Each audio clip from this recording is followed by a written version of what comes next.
Hora do Enem no ar e hoje o assunto é artes. A gente sempre fala que estudar é o melhor caminho. A nossa convidada tá de prova, ela começou a tocar violoncelo na comunidade em que nasceu e agora tá indo estudar em uma das melhores universidades de música do mundo. Kelly Pinheiro daqui a pouquinho, porque agora, professora Malu Costa, por gentileza. E aí, tudo bem? Tudo Seja bom? bem-vinda. E hoje a gente fala de vanguardas, né? A gente fala tanto de vanguarda europeia, brasileira. Por que esse conceito é tão importante para o Enem? O Enem vai ter uma tendência a buscar movimentos mais novos. E as vanguardas, elas abrem caminho para todos os movimentos modernos e contemporâneos. Então, falar de vanguarda é, assim, um prato cheio para o Enem. Tá tudo relacionado. Mas e aí, professora? Primeiro vem as vanguardas europeias? Sim, as vanguardas elas vão aparecer no final do século XIX, início do século XX. Na verdade, o impressionismo não é uma vanguarda, mas se torna pai desses movimentos que são tão importantes para a arte moderna e contemporânea. A Europa, nesse momento, ela está fervilhando de movimentos. E aí a ideia é, vamos romper com aquilo que é acadêmico, vamos fazer o novo, vamos começar a procurar outras possibilidades para a arte. Isso é a vanguarda. Que mudanças as vanguardas trouxeram? As vanguardas elas vão quebrar com o tradicional, com aquilo que era acadêmico. O impressionismo ele começa esse processo, por isso que eu estou falando dele, de sair da academia, né, de sair daquela arte tradicional, pré-estabelecida, cheia de padrões rigorosos, para esse olhar do mundo, para esse olhar que está na rua, para essa luz que é a luz do dia. Então, eles vão sair desse ateliê para pintar o que está acontecendo, o que eles estão vendo. E aí, em um determinado momento, os artistas eles começam a escrever também sobre arte. Eles começam a ter outras questões que não são só pintar um movimento político, eu vou pintar um retrato, né? Então, eles começam a sair, buscar outros campos. Começam a ter liberdade de criação mesmo, de botar para fora. Não só aquilo que eu sinto, como eu percebo o universo artístico que está ao meu redor. E o Enem está mais ligado à vanguarda europeia ou brasileira? O Enem, ele consegue equilibrar bem ambos. Ambas as vanguardas. Exatamente. Então, ele tem essa quedinha pela vanguarda europeia, mas ele privilegia muito os artistas brasileiros. Então, às vezes, não cai uma pintura de um artista brasileiro, mas cai uma peça de teatro, cai um texto. Então, o Enem ele vai equilibrar. Então, bora a questão? Bora. Bota aí pra gente, Renatinho.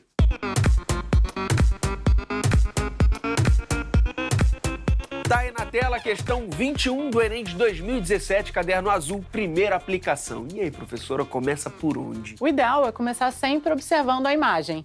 Ali em cima, eu já falei isso aqui também, sobre texto 1, e tem a imagem. Imagem também é texto, né? Também é um tipo de linguagem. E importante, quando você for olhar a imagem, não ficar só na imagem. Gostei, desenho, mas fundo azul.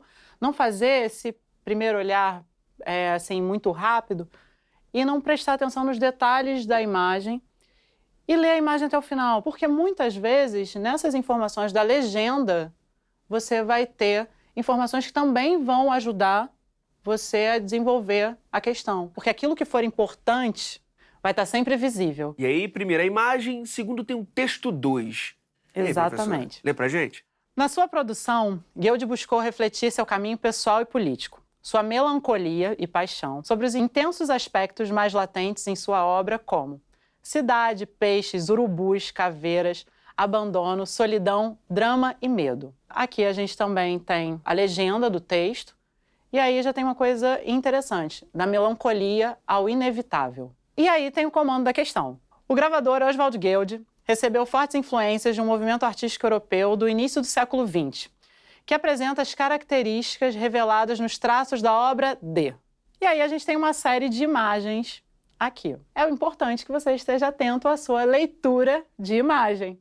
Nessa questão, tem uma coisa. Se você conhece um pouquinho dos movimentos, Aqui nas respostas, ele além de dar a imagem, ele dá uma legenda bem detalhada. Então, ele tem o Kubin, representante do expressionismo, ou seja, além de dar um nome que está aqui embaixo, Sonho e Desarranjo, ele dá também a qual movimento esse artista pertence, faz parte.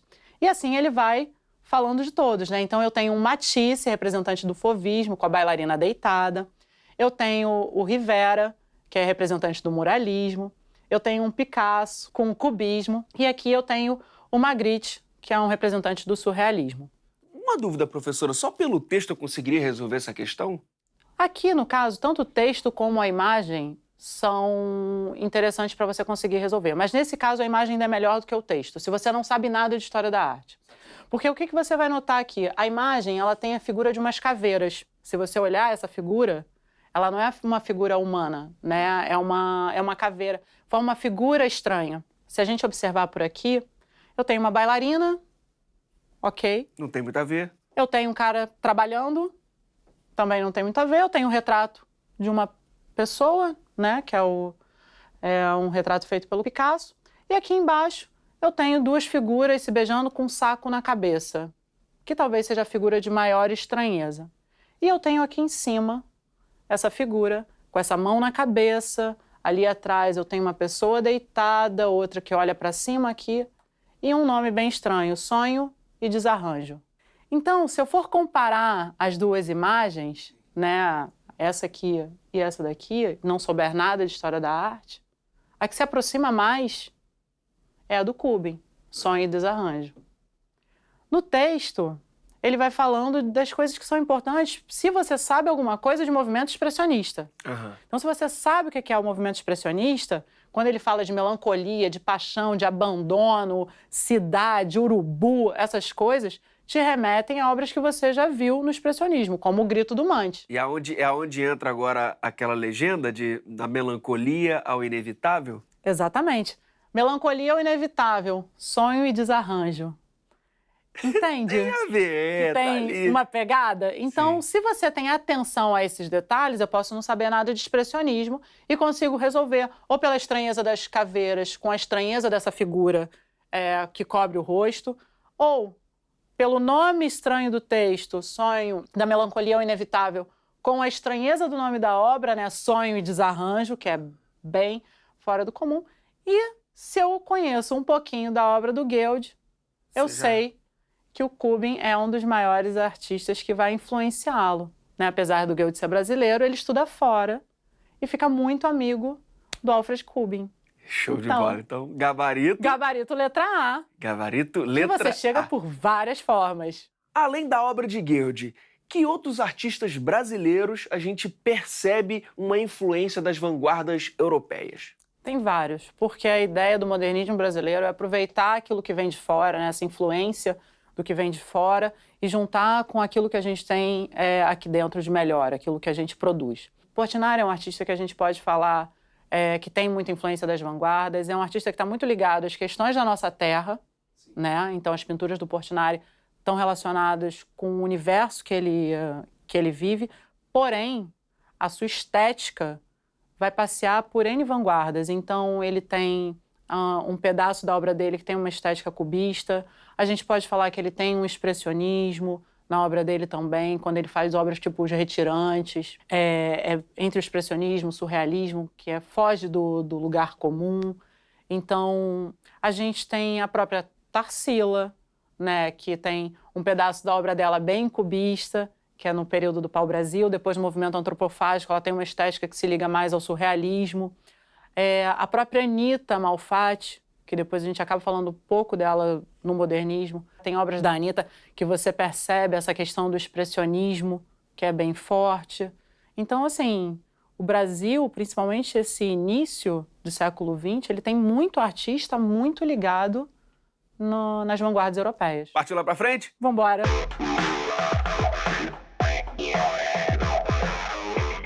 Professora, para quem não quer derrapar em nenhum dos assuntos que a gente tratou hoje, qual o seu conselho? Primeira coisa é lembrar que são vanguardas e não vanguarda. Então não é tudo no mesmo bolo. Apesar de elas serem próximas e estarem na Europa, cada uma tinha um pensamento diferente do outro. Então, aquilo que eu acabei de falar, né, o expressionismo alemão está ligado nas angústias, né, o cubismo está ligado na questão das formas, o futurismo está ligado na questão da velocidade. Porque é muito fácil você confundir, por exemplo, uma obra futurista e uma obra cubista. Tem momentos em que elas são muito parecidas, mas é diferente quando eu estou representando violino e castiçal e quando eu boto na legenda de uma obra, o carro passou. Então, aquilo que eu falei também sobre ler a obra inteira, inclusive sua legenda, é muito importante para você não derrapar, entendeu? Para não olhar uma coisa, isso aqui eu já conheço, e aí vai naquilo que está na cabeça, não lê tudo, no automático, naquilo que é mais comum. Por exemplo, é mais comum o cubismo do que o futurismo, e numa dessas você acaba derrapando. Professora, muitíssimo obrigado mesmo pela sua presença. Volte sempre. Nada, eu volto. As primeiras melodias da história que você vai conhecer agora começaram quando a nossa convidada tinha só 5 anos. Pequenininha e já fazia parte de um projeto social na comunidade em que nasceu, em Niterói, Rio de Janeiro.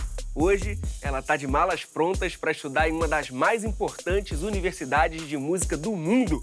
A violoncelista Kelly Pinheiro, por gentileza, chega mais. Tudo bem? Tudo. Seja bem-vinda. Obrigada. Mas vem cá, conta pra gente, que escola é essa que você vai e como surgiu o convite? A Berklee é uma escola de música em Boston, que eu já conhecia há muito tempo, mas não tinha esse contato direto como eu tive desse tempo pra cá, que foi no final do ano passado. Eu toco numa orquestra chamada Camerata Laranjeiras, onde nós fizemos um trabalho diretamente com a Berklee. Eles estavam inaugurando uma plataforma de ensino e convidaram alguns artistas para fazerem parte dos exemplos que eles dariam no site, né? E a Camerata foi a única orquestra convidada, e eu tinha escrito o arranjo que nós gravamos com eles. Eles enviaram um grupo dos Estados Unidos com professor, técnicos de som, e foi vídeo e áudio. Nós gravamos a peça, eu tive esse primeiro contato com o professor e eles avisaram que voltariam depois de uns meses para fazer uma audição aqui, que teve agora nesse ano em fevereiro, onde eu fiz, consegui passar e ainda consegui uma bolsa. Explica pra gente como funciona essa audição. Ela é dividida em 2 partes, tem uma parte de percepção musical e tem uma segunda que é entrevista. Então, eles te analisam de um modo bem geral, sabe? Eles querem analisar a sua performance com o instrumento, eles querem ver como é que é o seu ouvido musical, mas eles também conversam, querem saber seus objetivos, o porquê você quer estudar na universidade, né? Tudo. Para fazer essa viagem, para estudar e tudo mais, eu acredito que tem algumas dificuldades, tal. A língua. Rola isso também na questão financeira? Então, a financeira é uma parte complicada, porque eles me deram a bolsa, tá? 100%, cobre as mensalidades. Eu fiquei super feliz, mas também ao mesmo tempo fiquei triste, porque isso não é tudo, você precisa cobrir o seu custo de vida, né? Então, isso conta a alimentação, moradia, as passagens, né? é tudo também. Eles meio que pegaram tudo da universidade, mas ainda falta tudo da minha vida também, sabe? Para poder me manter lá. Mas e aí? O que você vai fazer? Já tem uma estratégia? Eu comecei um crowdfunding numa plataforma chamada Catarse, intitulada Kelly Vai para Berklee, onde eu conto um pouco da minha história, peço um determinado valor, justifico também esse valor que eu pedi e tem todo um material meu, assim, para poder apresentar para as pessoas mais rapidamente e mais completo também sobre a minha vida. Em relação à língua, também tem alguma dificuldade? Não? Já tá craque no inglês? Eu consegui treinar um pouco, né, essa coisa do inglês, vocabulário, das situações que a gente passa em outras viagens que eu já fiz.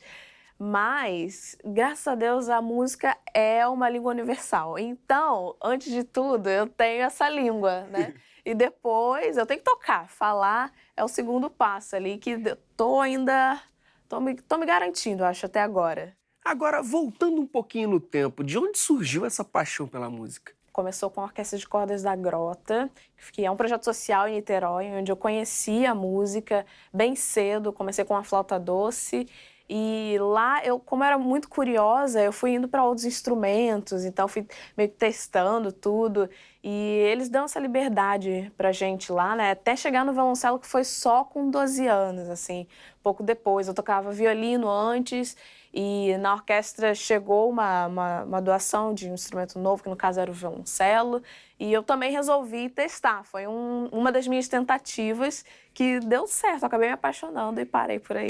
Em algum momento bateu aquela dúvida de investir ou não na carreira musical para sobreviver? Como eu cresci, né, nesse meio que eu já estava envolvida nisso tudo, e a maior parte do tempo eu não tive dúvidas, assim. Chegou um tempo, pouco antes de eu fazer o Enem, que eu me vi, assim, dentro de uma turma que todo mundo estava querendo fazer o vestibular para profissões como, sei lá, veterinária, engenharia, umas outras coisas, assim, que todo mundo estava apaixonada, encantada. Eu falei, caraca, mas só eu que vou fazer música? Será que vale a pena isso?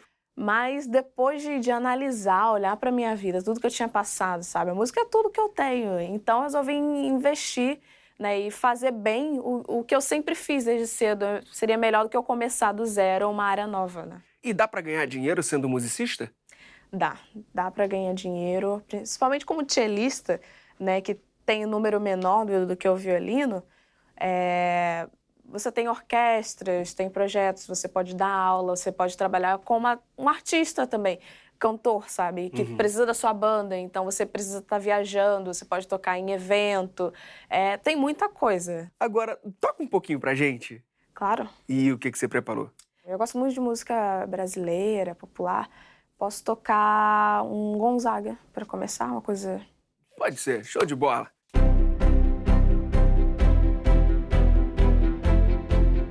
Então, Kelly, o palco é todo seu, por gentileza.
Nossa! Eu fico assim porque eu fiz o Gonzaga no cinema e o próprio personagem, essa música fala muito comigo. Valeu, Nath. De verdade, muito obrigado. Mas o violoncelo não se resume, né, a só um tipo, um estilo de música, né? Ele também tem um clássico, tem funk. Tem mais alguma coisa aí preparada pra gente? Tem quando eu vou tocar, assim, apresentação solo, até em orquestra, a gente começa tocando uma coisa clássica, bar, a gente também vai para um popular. Aí tem sempre no final, assim, aquela galera que quer um bis, ou então fica em cima da gente, o que mais você toca? E quando a gente toca uma coisa, tipo...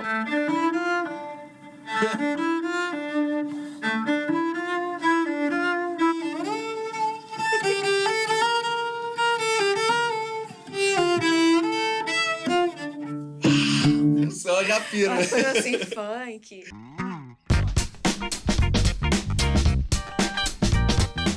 Primeiro, muito obrigado, né, por tocar aqui pra gente, foi um prazer. E, vem cá, você só tem 20 anos, mas tem, assim, muita, mas muita história pra contar, não tem? Acho que esses grupos, orquestras, projetos que eu já fui, me levaram a ter algumas experiências assim, umas boas, outras ruins, outras só engraçadas. Opa, não, por favor, quero saber uma de cada, uma boa. Agora, em maio, eu tive uma turnê com uma orquestra para Noruega, passamos pela Holanda também, fomos para a Suécia, e nós tivemos a experiência de tocar no Teatro Nacional de Oslo, capital da Noruega, no Dia Nacional da Noruega. Caramba! Então, foi super especial, o teatro estava cheio e aquela festa na rua, como se fosse carnaval aqui, mas lá diferente, né? Carnaval de terno. E eles abriram esse espaço, assim, a gente tocou tanto Grieg, que é o compositor norueguês, como música brasileira também. Então isso foi bem especial. E perrengue? Quero saber perrengue, que a gente gosta do perrengue. Vários. Dentre esses vários, tem um que eu me lembro que eu estava tocando... Eu recebi um convite para acompanhar um cantor no Beco das Garrafas, e é um lugar assim histórico para os músicos, né? Que foi lugares onde grandes compositores ou músicos, cantores da música popular brasileira se apresentavam. E eu falei, não, com certeza, é uma oportunidade que eu não posso, né, perder. E eu não conhecia o cara, mas tá bom, a gente ajeitou o telefone e tudo, chegamos lá, ensaiamos, mas eu não sabia que o lugar, eles têm também eles abrem espaço para artistas novos, assim. Então, você pode ser tanto, sei lá... Super famoso, super consagrado. famoso, como um garoto que tem um vídeo no YouTube e pediu lá, com um dia qualquer, um horáriozinho para encaixarem ele. Uhum. E a gente chegou lá, um lugar histórico. Eu falei para todo mundo que ia tocar lá, gente, vai ser um sucesso. Cheguei, tinha ninguém. E a gente ficou lá ensaiando, esperando. E o cara, não, isso daqui enche, não sei o que tá acontecendo, que não sei o que e tal. Vai encher, tá bom. Esperamos 1, 2, 3 horas. Aí entrou um casal. Aí na hora que esse casal entrou, a gente não tava ligado, saí pra beber água, o outro foi no banheiro. Quando a gente voltou, não tinha mais ninguém de novo. Caramba! Eu falei que não ia ter show. E a gente ficou lá e eu contei pra todo mundo que ia tocar no Beco das Garrafas. Foi um amigo meu lá, tipo, chegou até a porta, assim, viu que tava tudo vazio. Ih, não, foi embora. Choveu no dia, a gente foi embora pra casa todo molhado, sem público, sem dinheiro, porque não tinha ninguém, sem comida. Você estuda música na Unirio. Então, e aí? Conta pra gente, como é o curso? Conta pra gente. Faço licenciatura em música, agora estou indo por um 6º período. E para música, né, no caso da Unirio, eu tive que fazer THE para a Unirio e para a UFRJ também. No final, eu acabei escolhendo a Unirio, mas embora seja uma universidade pequena e também ele tem um pouco do curso ser popular, mas ainda é bastante clássico para as cordas, é um curso que eu estou amando, assim, para licenciatura, para você dar aulas, né, mas é bem completo a questão do curso de música, sabe? Eu aprendi muita coisa, não só a respeito de pedagogia, do ensino, mas também para performance do instrumento, harmonia, percepção musical em geral. Né? Só para quem ainda não sabe, THE seria o teste de habilidade específica. Qual é mais fácil, se preparar para um concerto ou para o Enem? Eu achei, durante um tempo, que seria muito mais fácil eu preparar um dos concertos mais difíceis para cello do que tirar uma nota super alta, né, me preparando para fazer o THE e o Enem. Mas, em determinado momento, eu consegui conciliar os dois e, assim, me esforçando muito mesmo. Eu tive que abrir mão de algumas coisas para manter o foco e ter um pouco mais de disciplina no estudo das duas coisas, né? Tanto do Enem quanto do THE. Queria pedir um conselho para quem está se preparando, sonha alto e quer alcançar suas metas, assim como você alcançou e está alcançando as suas. Você saber o que você quer, ter disciplina e traçar um plano, eu acho que, pronto, é perfeito, você consegue chegar lá. Show de bola! E pra galera que ama música e quer saber um pouco mais sobre você, sobre a música, onde ela busca informação? Tem a minha página no Facebook, Kelly Pinheiro, que você pode me achar. Eu tô sempre postando coisas sobre música, dicas, sugestões. Também tô aberta quando as pessoas querem me perguntar alguma coisa, querem saber, elas vêm falar comigo e eu sou super de boa, assim, em responder dentro da pergunta. É do possível. Bacana, muito obrigado mesmo pela sua presença. E depois conta pra gente, manda um vídeo, como tá rolando, como tá sendo lá fora, beleza? Claro, claro. E é isso, galera. A educação é o passaporte. Nada de marcar bobeira. Foco nos estudos. Você ouviu a Kelly? Nosso canal tá aí pra te ajudar. youtube.com/TV Escola. E até! Tatararara, tatararara.